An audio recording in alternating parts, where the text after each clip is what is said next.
Yeah. Matty, good to see you, brother. Always good to see you, man. I mean, we haven't seen each other. We were up in the mountains hanging out a while back, and you've just been running freaking ragged. I know it's that time of year with shows and everything. Yeah, wide open. I don't know how you do it. I know you were living on monsters last time I saw you, so you're probably still doing the same thing. A Right? little. I try and cut back every once in a while. I'll go on the wagon for a little bit, and then I'll come to a show or something will happen, and say, oh, we got to get back on that. Got to get back on that full sugar green monster train. Dude, those green monsters will put me in heart. I have to have the sugar-free ones, or I have a freaking heart attack. It's a shit show. I don't know how you do it, but man, it's hard. I mean, Seekins has been. I remember.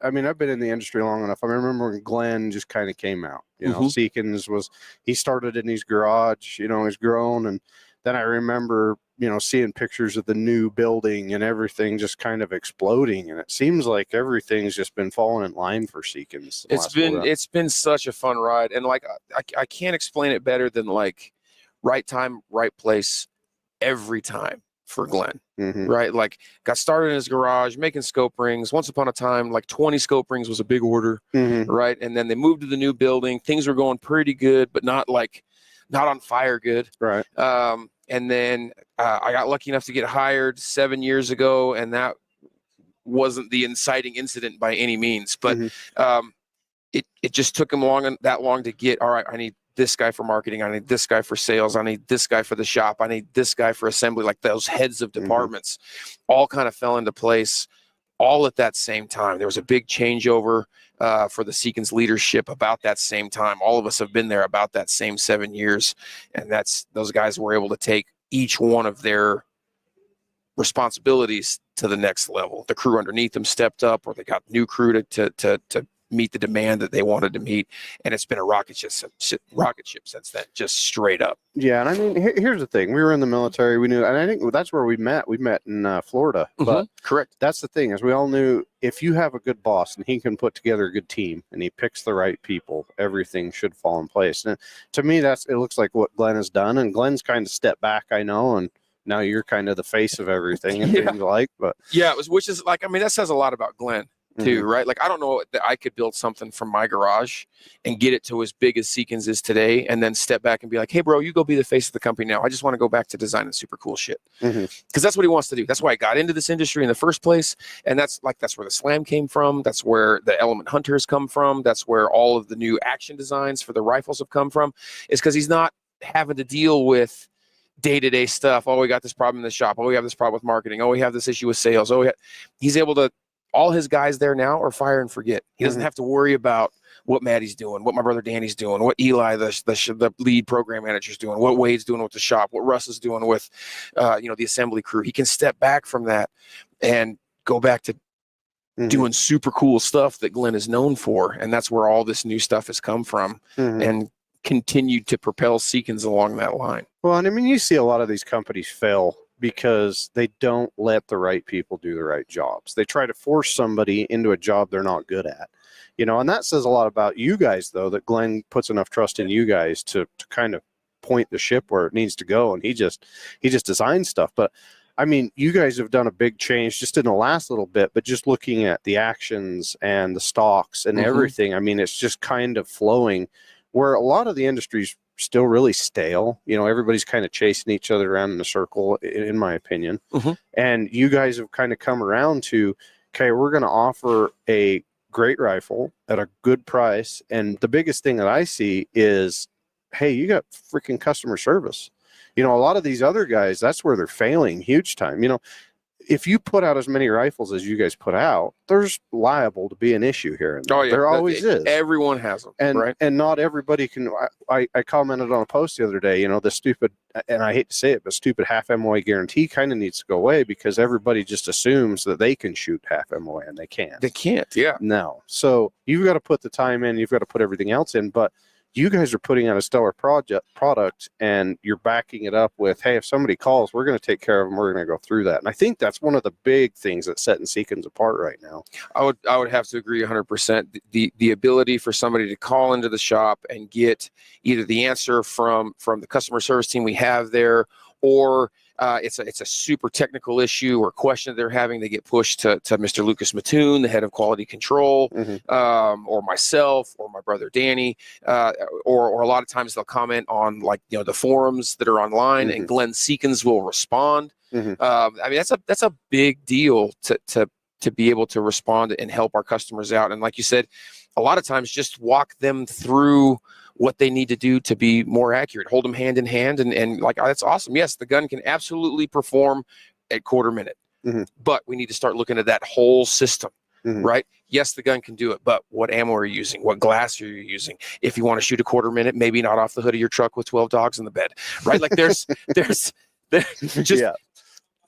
entertaining, but also teaching and passing on knowledge to our customers is like you said, it's really what has kept us separate in an industry that has not been very good at that, in my opinion, in the last couple of years, which is one of the reasons there's been huge footprints left by very big companies that people have decided not to go with anymore, because there's no backside support, there's no help there, there's nobody to talk to, and we've kind of set ourselves apart as still being, we can grow really fast, but we're never going to lose touch of the reason we're growing really fast is because customers are coming and really liking our product, and we need to be sure that we continue to support them throughout the lifetime warranty that we have on our rifles. So and that says a lot. I mean, actions should never go bad. The stock should never go, unless you roll a horse on it or a side by side, then you got issues, and that's your own fault. But I mean, for the most part, the only thing that would ever really go bad, I mean, besides the trigger, if you've got a lot of rounds through it, but is your barrel. You know.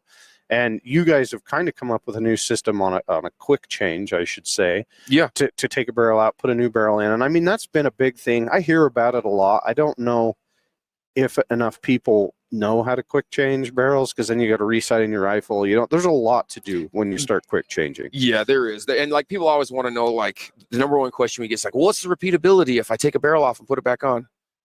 Terrible. Like, you're going to be on the paper, you're not going to be shooting off into left field somewhere, but like, no, if you take your glass off, you're going to put it back on and then go hunting without rezeroing it? No, you're not going to do that. Like, it's going to be close, but it's not going to be exact, right? So the understanding of what it's for, right? Yes, it is so that you can jump from one caliber to another caliber super easily. Or if you're a competition shooter, you can have your practice barrel and you can have your competition barrel. So you're performing on the same platform, the same piece of glass. Everything is the same. You just have a high round count on one barrel because you're just burning rounds through it, getting your reps in. And then you have your competition barrel that you're saving for a little bit better round count and go. But yeah, every Seekins gun now has a quick change option. So it came on the hit rifle originally, where you would loosen a screw, take the barrel off by hand, you have to unthread it, and then thread a new barrel on by hand, tighten it down. Now all of our guns have that same system. You take the barreled action out of the hunting stock, and then you loosen one screw, take the barrel off, put the new barrel on, tighten it back down. Where it's coming to its own this year in particular is there's a couple high pressure rounds that are making a lot of noise. Not a lot of companies are making guns for them, and everybody has the question of like, I don't know if I want to jump all the way into buying a whole new rifle just to try out this new ammo that may or may not be supported 2 months from now. So what are we going to do, right? But we now give you an option for not a whole lot of money, $550 for a barrel and $99 for a bolt face. And you can go play around with that new one. And hey, if you love it, you love it. If they continue to support it, you got a great system going. If not, you can go right back to a 7 PRC or any other long action caliber that we offer, and you're in there like swimwear. You're good to go. Yeah, so we'll see. It might be good job security for barrel life on those couple of those. Oh, they're burning barrels up real quick. So those high pressure rounds, like everybody pushes. The ammo industry will push the rifle industry. The rifle industry will push the ammo industry. Like the metallurgy just isn't there for a real good barrel life on these high pressure rounds. So having a quick change barrel option, even just to change similar calibers out, hey, I need another barrel for this one, is an easy option for guys. But it is something that that high pressure is for sure going to cook some rounds. So we're going to have to figure out what we made the Falcon or the Enterprise out of pretty quick, and then start making barrels out of that, because it just needs to be, the metallurgy isn't there for us to catch up to it yet. But for sure, the innovation is going to come, because high pressure rounds are the future. Whether 7 Backcountry leads the charge and maintains it, or whether they lead the charge up the hill and don't make it quite to the top, and somebody comes in right behind them and takes up all the ground that they cleared, high pressure is coming for sure. So, yeah, and an action, a lot of people don't understand, an action can hold 90% of actions can hold a lot more than what we're putting through them. Oh yeah. But there's a point to where you start putting high pressure and bore obstructions and everything else, and you create a grenade too. Yeah. So I mean that's the thing that they've got to look through when they do it. When I worked at Barnes, we started on that certain testing for cases for the military and stuff for higher pressure, and we found that they did a lot of damage on chambers because you're putting dirt, you're putting everything in there, and so it's got a lot of room. But I mean, I noticed like there was a company that put out a thing. Do you think that the firearms industry is at where it's going to be? You know, is this as far as it's ever going to go?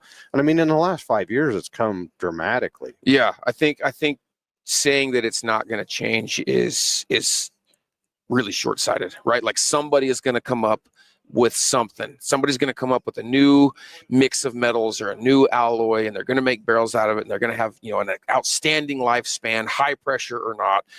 Innovation is going to happen, right? We're going to keep going until we're all just like pew, shooting laser guns and no one needs scopes, and it's, you know what I mean? Like that's to say it's like it may plane out for a little bit, but it's going to go back up, right? I mean, just look at how much it's changed just in long distance shooting, right? That we both play with a lot. Look at how much that's changed in 15 years. Yeah.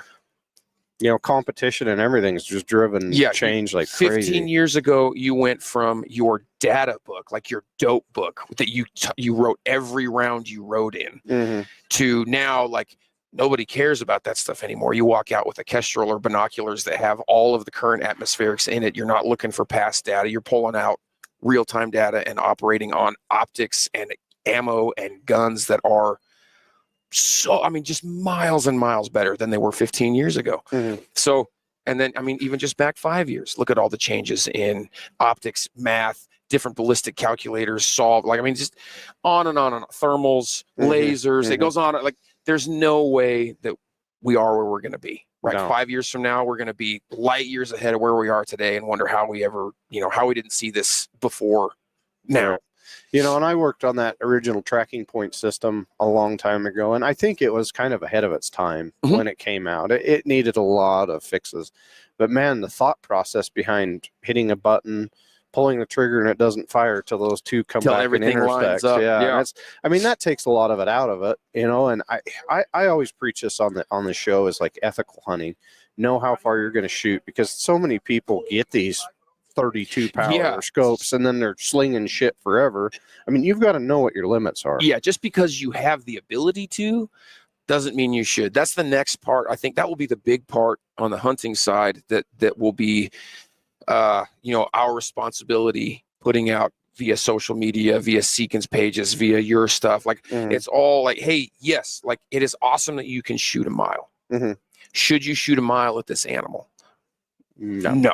Right? Like you need to know what your ethical distance is. Now, with correct stuff and you know, like solid mechanics of shooting, good positions, you know, able to manage the recoil, follow through, et cetera, et cetera. Now, with a little bit of practice, can you double or triple what your ethical distance is now? Sure.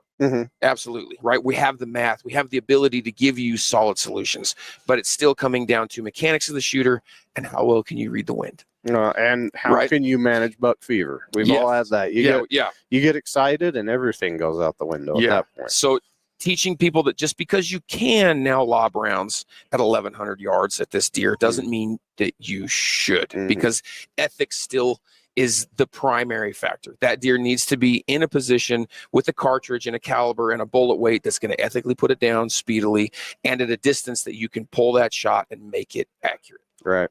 And, you know, downrange energy, a lot of stuff that people don't take. How fast is that bullet going at that point? Yeah. You know, are you just going to kind of injure the animal because it doesn't have enough energy to go through it? And I hear that a lot. You know, I want the biggest freaking thing I can shoot, but I want it 6 pounds. Well, are you really sure you want to do that? Yeah, right. Everyone's chasing all that. I want it to be so light, but then I want to shoot it. You know, I want to shoot a cannon out of it. Like, no, man, like that's you're giving up recoil management with weight, and then you're adding a ton of recoil with the heavier caliber you go. There's a fine line to walk and mix. And, you know, do you have a spotter? Are you going on a guided hunt where you're, you know, out in who knows where, packing in for miles and miles and miles, so you need to save every ounce, but you're going to have 2 other guys on glass to tell you what happened when you break that shot? That's great. But maybe that's not the case. Now you need to start looking at a different rifle that's got a little bit more weight to it, so you can manage the recoil, so you can see what happened, because you need to trust your own eyes, because you don't have somebody else spotting for you. Yeah, and I think that's where a lot of competition has come in. I mean, that's why I got into it in the beginning, because I knew I had so many, and I still have a lot of shortfalls of, crap, if I can't go prone, now what do I do? If it's a quick shot and I need a hasty, setup, that's where it goes. And then back to your spotters, not everybody can spot either. Yeah. I mean, we've seen it time and time again through the military, through everything else, man. There's a lot of guys, oh yeah, that went under it. No, it didn't. Yeah, for sure. Like, I mean, I remember like going through, like the level 1 sniper course, the special forces sniper course, right? And you got talking to guys like, oh yeah, I know what trace looks like. And then you get 6 weeks into an 8-week course, and you hear him behind you like, what the hell was that? Yeah. What are you talking about? Did I miss it? Did an animal walk out on the range? What are you talking about? This is crazy. This crazy like shoosh went through the glass. Like, oh Lord. Yeah, that's trace, homie. Like, I don't know what you've been looking at for the last 6 weeks, but what you just saw was trace. Trace is where it splashes in the dirt. Yeah. That's oh, it. Yeah. Lord. Yeah. So, but it's yeah. bad. So in Matty's professional opinion, let's have a couple, because I haven't done this very much, but a lot of people ask, what's your favorite caliber? Like, oh man, this one's hard because there's too many. Yeah. Let's do your top two. Okay, top two. So if we are so we'll break it up. If we're shooting steel, 6.5 Creedmoor all day. Right? It's fun to shoot. It's readily available. You can find it everywhere. It's not super expensive. Ballistically, it's fast. It's flat. It's fun to shoot. So if I'm shooting steel, like, I'm going to shoot that all day long. Yeah.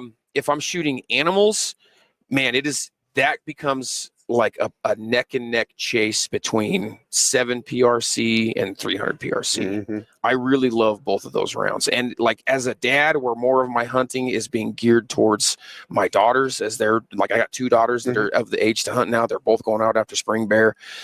That 7 PRC is a little more manageable for them to shoot out of a slightly heavier hunting platform. It'll be a PH3 that they shoot out of, with a tripod where their body weight is holding it to the ground. They're not eating all the recoil. So for the next couple years, for me, it'll be 7 PRC. And they, but it's because I enjoy my kids having a good time so much more than myself pulling the trigger. Almost. And the factory ammo shoots phenomenal. I mean, you can't beat it. I mean, you can just, that's the problem, is I know you're kind of like me. Like, I don't have time. I used to love to hand load, and then it became a job, and now I don't like it as much. But with the new factory ammo, it's just easy. It's plug and play. You know it's going to shoot, and everyone's loading for 7 PRC, right? Like, you can get the Federal 7 PRC, which is 150 feet per second faster than the Hornady PRC, because they got Reloader 26 over there, which is just a faster burning powder. But it's doesn't matter who you buy it from. Everyone knows what the formula is, and the factory ammo just shoots really well. So it's hard to walk away from a readily available source of pretty accurate ammo. What glass are you using? So I shoot a mix of just about everybody. So my kids shoot the Leopold Mark V on their hunting rifle. I shoot Razor HD Gen 3 Vortex. I shoot Night Force ATAC R. I shoot the NX8 line by Night Force. I shoot Mark 4s, Mark 5s. I'm playing with the Element, the Theos. I'm pretty sure it's Theos. New one, I got a brand new one of those that I'm taking up to Hat Creek next week to put some miles on the turrets on that one. So the glass, when you get to the top end of everybody's glass, the glass is all cut to the same spec. Everybody's chasing the military contract. Everyone knows what the standard is. So Leopold, Night Force, Vortex, like the top end, their glass is all the same. Now you're paying for fit, form, feel, and your relationship you have with the company. I like how these turrets feel versus how those turrets feel. That's all there is to it, right? And then hey, I know so-and-so at this company, or I have a good relationship, or I have a good past with this company. So that's what you're chasing at that point. And it all comes back down to great, customer service. Now they handle you when something goes wrong, how they handle it. I mean, it's just like anything. You put out enough stuff, there's going to be issues. Yeah. You see it all the time. Oh, I've got a shit one. Okay, you got one out of the thousands that were put out there. You got one, and it's a garbage product. Or people will be like, oh, they have a lifetime warranty because they need it. Like, well, no, everyone does. Vortex does, Night Force does, Leopold does, SIG does. Anybody that's making glass has a lifetime warranty on their glass. So you can't go back to like, well, it's because they need it. Like, no, man, they're all putting out good glass. Everyone is going to have something that slips through the cracks on QC, right? And how they take care of that problem is where you start looking at, hey, what company do I want to go with? Did I have a good or bad interaction with company X, Y, or Z? And does that, am I going to buy another piece of glass from them because of that interaction? Right. So, but yeah, I shoot everybody's. People will be like, oh, like the biggest issue with glass is people will buy the bottom end of a company's glass and expect top end performance. Right. I don't like Vortex because I bought their, the Walmart blue light special version of this scope, and it doesn't perform like the Razor HD Gen 3. Well, yeah, of course it doesn't. There's a reason there's a price difference. Yeah, there's a huge price difference. There's so much more that goes into this more expensive piece of glass. And that's the same with every company. Leopold, Sig, Night Force, they all have top end, they all have intermediate, and they all have bottom end pieces of glass. So which one did you buy, and what is the performance you're expecting out of that glass? And again, that goes back to us at Seekins setting ourselves apart a little bit customer service wise, talking with that customer. Hey, yes, our gun can shoot a quarter minute, but you're looking through a soda straw full of skim milk for a scope. That's not going to help your groups out. So that turns into. And then they put two like $10 rings on it and expect everything to just beat it around in a side by side. And then when they go to shoot it, they expect it to stay zeroed. Yeah. Or you ask them, what did you torque your scope caps down to? Well, I don't. What are you talking about? I just touched them. Yeah. Just yanked them on there. My parallax is real sticky about halfway. Yeah, it's because you pinched your tube. So yeah, learning is what we base our customer service team around. Let's teach our customers how to be better shooters. Let's teach them how to get more accuracy out of their system. Let's teach them how to have a little bit better mechanics when they're shooting, et cetera, et cetera. Yeah, I'm with you. So let's, before we get out of here, let's go over the new line from Seekins. You've got a couple new things out. Go over them, 10,000 foot view. Let's go over them real quick and explain to everybody what kind of came out. Perfect. So we came out with the M3 line of all our guns. So the PH3 is the big one. It replaced the PH2 wholesale. We're not making any PH2s anymore. We'll still like lifetime warranty on everything, right? So we still, if you have one, we still have you covered. We're going to replace it. If anything happens, your horse rolls over on it, whatever, we'll replace it with either PH2 parts that we still have, or it's going to get replaced with the PH3. So you don't have to worry about any of that stuff. But the big changes are 60-degree throw instead of 90, 3 lugs on the bolt instead of 4, and that's to handle the higher pressure stuff that's coming out. Our bolt face and our breech plug now in our guns is made out of a very exotic high tensile steel that can handle that pressure over and over and over and over again without getting lug setback or heavy bolt lift or any of that stuff. Full length M-lock rail on the bottom of the PH3 and an adjustable cheek piece. So those are kind of all the things guys were looking for big updates. It also has integrated M-lock or integrated Picatinny rail on top of the action now, so you're not worried about, hey, do I need to Loctite my scope base screws, et cetera, et cetera. Everything is milled in. It's one piece. It's super clean. It's easy. Stays at the same price tag as the PH2. So tons and tons of features added to it, but still the same price tag, which is awesome.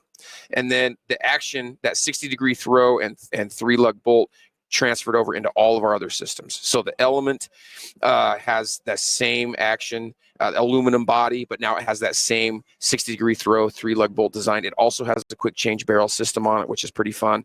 The Element Hunter, which is a production version of the Slam rifle, for lack of a better term. It's our super lightweight folding chassis rifle, but still has kind of the fit form feel of a hunting rifle on the front end. And then the Slam rifle is still there, but everything got updated to the M3 action is what we're calling it. So that 60-degree throw, 3-lug bolt is the M3 across the line. Okay.